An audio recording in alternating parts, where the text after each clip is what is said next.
Well, the tendency when calling the complete LLM function could be to use it with the most performant model they host today, and this is Mistral-Large.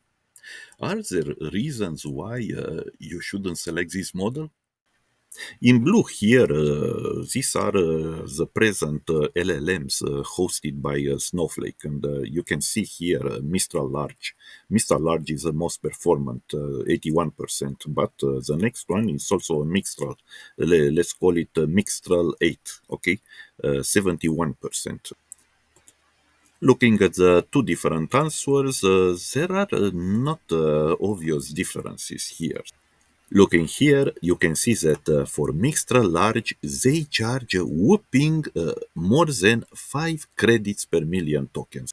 And you can see that the first select that we executed with Mistral-Large was 20 times more expensive than the second query that we executed with Mistral 8.